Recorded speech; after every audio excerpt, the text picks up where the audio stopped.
जय हिंद साथियों, स्वागत है आप सभी का एक और नई इंपॉर्टेंट वीडियो में। तो अगर आप भी पेंशन वर्ग से रिलेटेड हैं, यानी कि पेंशन का आप लाभ प्राप्त हो रहा है, वृद्धावस्था, विधवा या फिर विकलांग, यानी कि तीनों में से किसी भी पेंशन को आप अगर पा रहे हो, तो आपके लिए आज बहुत बड़ी अपडेट हम लेकर के आ चुके हैं।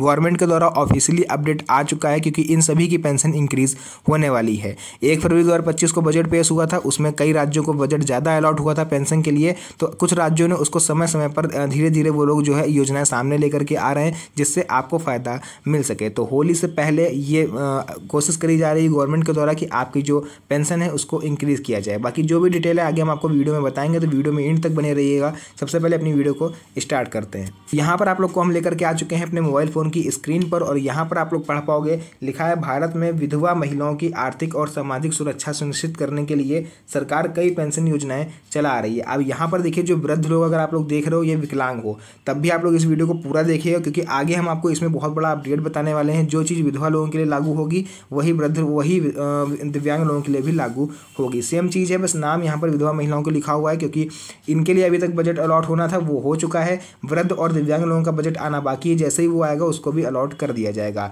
तो यहाँ पर आप लोग पढ़ पाओगे, इन योजनाओं का उद्देश्य विधवा महिलाओं को आर्थिक रूप से आत्मनिर्भर बनाना और उन्हें सम्मानजनक जीवन जीने में मदद करना है। हाल ही में देखिए, कुछ राज्यों ने विधवा पेंशन योजनाओं में बढ़ोतरी की है। मैंने आपको अभी बताया कि कुछ राज्यों में विधवा पेंशन का पैसा आ चुका है, वृद्ध और विकलांग लोगों का आना बाकी है। जैसे ही वो आ जाएगा 2 से 3 दिनों में, उसको भी देखिए फरवरी माह में ही रिलीज़ कर दिया जाएगा, जिससे कि विधवा महिलाओं को हर महीने मिलने वाली राशि में इजाफा हुआ है, यानी उनकी पेंशन बढ़ाई गई है। यह बढ़ोतरी विधवा महिलाओं के जीवन में सकारात्मक बदलाव लाएगी और उन्हें आर्थिक रूप से अधिक सुरक्षित महसूस करवाएगी। तो ये तो मैंने आपको बताया जो इनका गवर्नमेंट का अपडेट आया था। अब हम आपको बताएंगे कि आखिर विधवा महिलाओं की पेंशन है वो कितनी इंक्रीज़ हुई है, एंड वृद्ध और विकलांग लोग अगर आप लोग देख रहे हो, तो आपकी पेंशन कितनी इंक्रीज़ हो सकती है आगे आने वाले 10 से 12 दिनों के अंदर। तो यहाँ पर आप लोग पढ़ पाओगे, लिखा हुआ हर महीने मिलेंगे इतने हज़ार, विधवा महिलाओं की पेंशन में हुई बढ़ोतरी, हाईलाइट है ये न्यूज़पेपर की। तो आप लोग यहाँ पढ़ पाओगे, हाल ही में कई राज्य सरकारों ने विधवा पेंशन योजनाओं में बढ़ोतरी की है, जिससे विधवा महिलाओं को हर महीने मिलने वाली राशि में भी इजाफा हुआ है। तो यह बढ़ोतरी विधवा महिलाओं के जीवन में सकारात्मक बदलाव लाएगी और आर्थिक रूप से सुरक्षित महसूस करवाएगी। कुछ राज्यों में विधवाओं को अब हर महीने 3500 रुपये तक की पेंशन मिलेगी। जी हाँ साथियों, जो मैक्सिमम पेंशन राशि है विधवाओं की, उनको बढ़ा करके 3500 रुपये तक किया जाएगा, जो आप लोग के लिए बहुत बड़ी खुशखबरी रहने वाली है। तो चलिए हम लोग यहाँ पर एक नज़र इसका ओवरव्यू देख लेते हैं। आखिर आप तीनों पेंशन वर्ग के लाभार्थियों के लिए आखिर इस जो न्यूज़ आई है इसमें क्या रहने वाला है। तो यहाँ पर देखिए, योजना का जो नाम है फिलहाल के लिए वो विधवा पेंशन योजना रखा गया है, क्योंकि मैं बार बार इस चीज़ को रिपीट कर रहा हूँ कि अभी तक वृद्ध और दिव्यांग लोगों का पैसा जारी नहीं हुआ है, उसमें थोड़ा सा टाइम लगेगा, यानी कि आपका जो 10 से 12 दिन के अंदर वो पैसा भी आपको मिल जाएगा। तो उद्देश्य केवल क्या है, विधवा महिलाओं को आर्थिक सहायता प्रदान करना। लाभार्थी फिलहाल के लिए अभी इसकी जो विधवा महिलाएँ हैं, पेंशन राशि देखिए राज्य के अनुसार अलग अलग, यानी 300 रुपये मिनिमम रहने वाली है, और मैक्सिमम जो है वो 4500 रुपये तक रहेगी।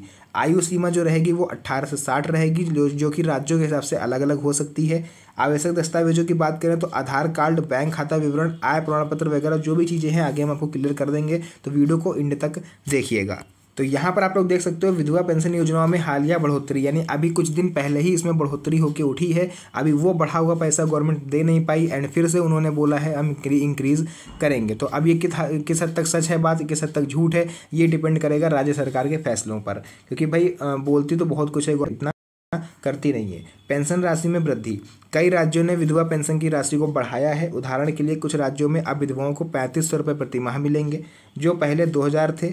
एक अन्य रिपोर्ट के अनुसार विधवाओं को अब 4500 रुपये प्रति माह तक मिलेंगे। तो देखिए, बोलने में तो गवर्नमेंट का कुछ नहीं जाता है, बोल तो 10,000 तक दें, 20,000 तक दें, बट एक्चुअली जो रियलिटी क्या है कि वो 2-2, 3-3 महीने की पेंशन तक दे नहीं पा रहे हैं, एंड बढ़ाने की बात अलग से हो रही है। तो गवर्नमेंट को सबसे पहले चाहिए कि जो बची हुई पेंशन है उसको रिलीज़ करें होली से पहले, ताकि जो भी महिलाएँ हैं, जो भी बुजुर्ग हैं, उनका खर्चा समय पर हो पाए। तो पात्रता मापदंड में बदलाव देख लेते हैं क्या हुआ है। कुछ राज्यों ने विधवा पेंशन के लिए पात्रता मानदंडों में भी बदलाव किए हैं, ताकि अधिक से अधिक विधवा महिलाएं इस योजना का लाभ उठा पाएं। अब 18 से 60 वर्ष की आयु की विधवाएं भी इस योजना का लाभ उठा पाएंगी। पहले ये 18 नहीं था, पहले मैक्सिमम 40 की एज तक था, लेकिन इसको अब 18 से 60 कर दिया गया है। तो यहाँ पर आप लोग देख पाओगे, विधवा पेंशन योजना के लिए जो नए पात्रता मानदंड हैं वो क्या रहने वाले हैं। तो पहला तो यह है कि आवेदक विधवा होनी चाहिए। आवेदक की आयु 18 से ज़्यादा होनी चाहिए। आवेदक के पास आय का कोई नियमित स्रोत नहीं होना चाहिए, यानी अगर आप लोग कोई जॉब करते हो तो आपको इस योजना का लाभ नहीं मिलेगा। आप बिल्कुल निराश्रित होने चाहिए, तभी आपको इस योजना का लाभ जो है वो गवर्नमेंट देगी। आवेदक के पास आधार कार्ड और बैंक खाता होना चाहिए। ध्यान रखिएगा, जो भी बैंक खाता आपका लगा हुआ हो उसमें आधार कार्ड आपका लिंक होना चाहिए, क्योंकि आधार कार्ड अगर लिंक नहीं होगा तो आपका जो बैलेंस है वो नहीं आएगा। लिंक क्या होता है, उसको हम लोग बोलते हैं डीबीटी, यानी डायरेक्ट बेनिफिट ट्रांसफ़र। अगर ये आपका लागू नहीं होगा, ये ऑन नहीं होगा, तो हो सकता है इसी वजह से आपका पिछले 2-3 महीने का जो पेंशन बाकी है वो ना आ रही हो। तो सबसे पहले आपको इसको ऑन कराना है। सवाल ये उठता है, सर ऑन कैसे कराएं, हमें कैसे पता चलेगा ऑन है या ऑफ है? तो अगर आपकी पेंशन नहीं आ रही है तो एक रीज़न ये भी हो सकता है कि डीबीटी ऑन ना हो।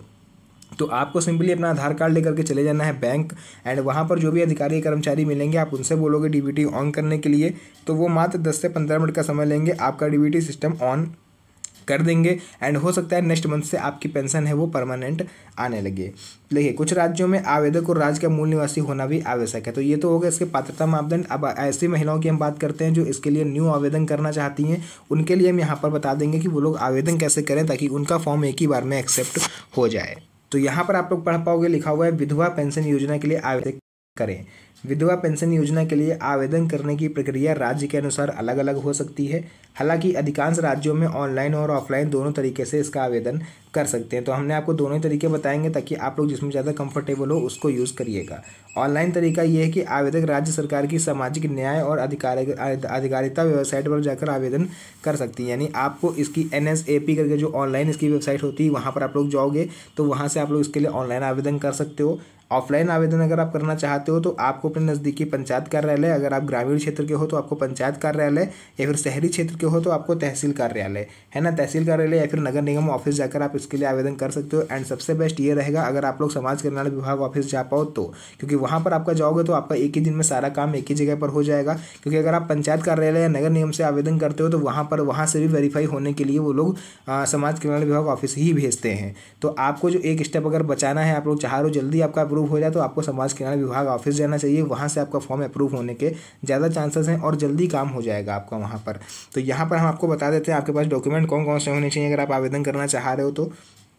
आधार कार्ड तो आपके पास देखिए कंपलसरी, ये तो होना ही होना चाहिए। इसी के साथ साथ आपका बैंक खाता विवरण लगेगा। बैंक खाता नंबर वही दीजिएगा जिसमें आपका डीबीटी सिस्टम ऑन हो।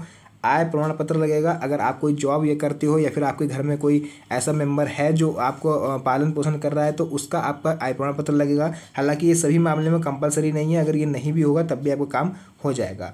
मृत्यु प्रमाण पत्र लगेगा आपके हस्बैंड का, एंड निवास प्रमाण पत्र लगेगा, आप कहाँ पर इस टाइम निवास कर रही हो और कितने सालों से वहाँ पर रह रही हो। तो यहाँ पर एक चीज़ हम आपको बता दें कि अगर आपको पुनर्विवाह हो चुका होगा या ऐसी महिलाएं हैं जिनका पुनर्विवाह हो गया है, सेकंड मैरिज उन्होंने कर ली है, तो उनको इस तरह की किसी भी पेंशन का लाभ नहीं मिलेगा। एंड वो लोग इसके लिए आवेदन भी मत करिएगा क्योंकि आपका फॉर्म आगे चल के कैंसिल हो जाएगा। तो फिलहाल देखिए, जो भी जानकारी थी मेरी तरफ से मैंने आपको बता दी कि आप लोग आवेदन कैसे करो। एंड जो पेंशन इंक्रीज होने वाली है आप सभी की, वो आपको कब से मिलेगी, तो वो होली से पहले आपके अकाउंट में किसी भी समय आ सकती है। तो फिलहाल के लिए जो भी जानकारी थी मैंने आपको क्लियर कर दिया है। तो आज की इस वीडियो को हम लोग यहीं तक एंड करते हैं। मिलते हैं आप सभी से नेक्स्ट वीडियो में एक और अच्छी इंटरेस्टिंग मज़ेदार वीडियो के साथ। तब तक के लिए धन्यवाद। जय हिंद।